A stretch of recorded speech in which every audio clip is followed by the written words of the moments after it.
Hello friend, আজ আমরা smart digital সার্ভের পক্ষ থেকে আমরা শিখব কীভাবে জিএনএ-ক্যাড ব্যবহার করতে হয়।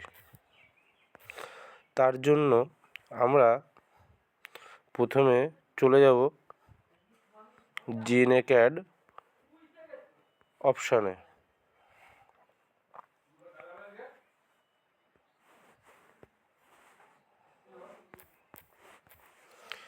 জিএনএ-ক্যাড খোলার পর আমাদের ইন্টারফেসটা ফার্স্ট পেজটা এরকম আসবে। আমরা পেজ সেটিং করার জন্য আমরা এই প্লাস বাটনে ক্লিক করব। করার পরে ম্যাট্রিক্স বলে যে অপশানটা আছে সেই অপশানটা আমরা সিলেক্ট করব। এরকম একটা ইন্টারফেস দেখা যাবে, এরকম একটা পেজ ওপেন হবে। এবার আমরা পেজটাকে সেটিং করব। পেজ কীভাবে সেটিং করব, তার জন্য এই পেজের ডান দিকের কোনায় 3 ডট অপশানে আমাদেরকে ক্লিক করতে হবে। এবার আমরা সেটিংয়ে গিয়ে ইউনিট সেট করব। ড্রয়িং ইউনিটটাকে আমরা আমাদের ইচ্ছা মতো সেট করব। এরকম আমার ইঞ্চিতে দরকার, সেই জন্য আমি ইঞ্চিতে সিলেক্ট করে নিচ্ছি। আপনাদের ফিটে দরকার হলে ফিটে করতে পারেন, মিটার দরকার হলে মিটারে করতে পারেন। আপনাদের ইচ্ছা মতো আপনারা সিলেক্ট করবেন। তারপরে এই টাইপ বলে একটা অপশান আছে, টাইপটাকে আর্কিটেকচারাল করে নেবেন। প্রিসিশিয়ান 0.0।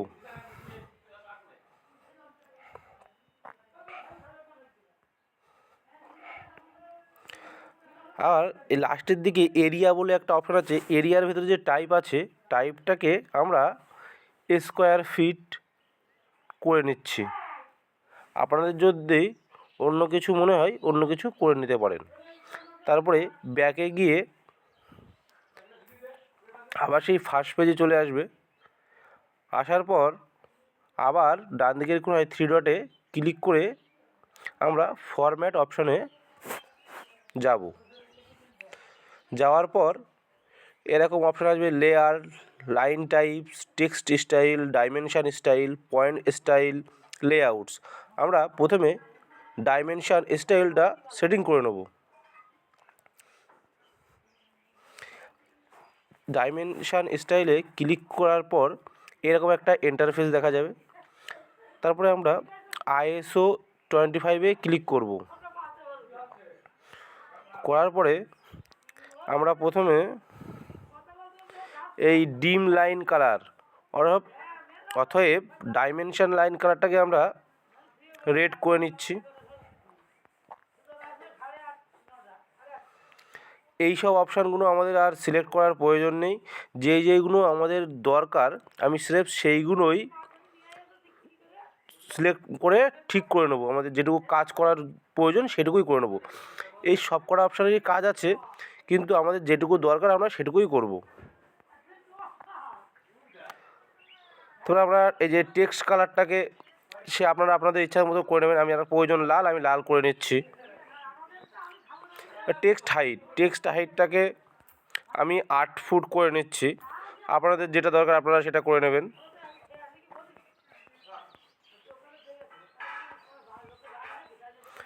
প্রাইমারি ইউনিট এই ডাইমেনশান ইউনিটটাকে আর্কিটেকচারাল করে নিতে হবে।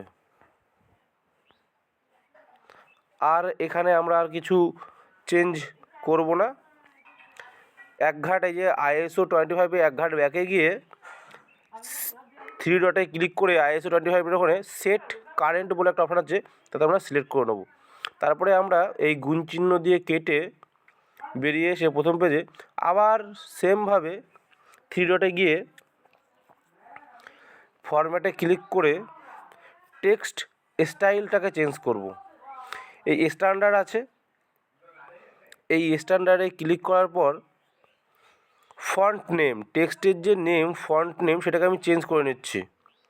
আমি এখানে অ্যাবেল বলে একটা অপশান আছে সেটাকে সিলেক্ট করে নিলাম। আর এখানে আমাদের তেমন কাজ নেই। আমরা এখান থেকে বেরিয়ে এসে 3 ডটে ক্লিক করে সেট কারেন্ট করে নেব। আবার এটাকে কেটে এর থেকে বার হয়ে যাচ্ছি। আবার ফার্স্ট পেজ চলে আসলো। আবার এই ফার্স্ট পেজের ডান দিকের কর্নারের থ্রি ডট অপশানে গিয়ে ভিউ বলে একটা অপশান পাবেন খুঁজে, ভিউতে গিয়ে এই একটা লাইন ওয়েট আছে, এটাকে বাড়িয়ে নেবেন, মানে ক্লিক করলে লাইনটাকে মোটা মোটা দেখা যাবে। দেখেন আমি আপনাদেরকে দেখাচ্ছি, পরে দেখতে পারবেন যখন কাজ করব। তারপরে আমরা আবার ওই থ্রি ডটে ক্লিক করে প্রপার্টিসে গিয়ে এই যে কালার বলে একটা অপশান আছে, বাই লেয়ার সাদা করা আছে, হোয়াইট করা আছে, সেটাকে আমরা রেড করে নিলাম। এটাকার থেকে বেরিয়ে গিয়ে আমরা এবার আমাদের পেজ সেট আপ তৈরি হয়ে গেল। আমরা এটাকে এবার সেভ করব। সেভে ক্লিক করে ড্রয়িং 2013 এই অপশানটাতে ক্লিক করব। এবার এরকম একটা পেজ খুলে যাবে। এবার চাইবে যে আপনি কোথায় সেভ করতে চাইছেন এবং সেটার নাম কি দিতে চাইছেন। এই নামের এখানে ক্লিক করার পরে আমি লিখে দিলাম অটোক্যাড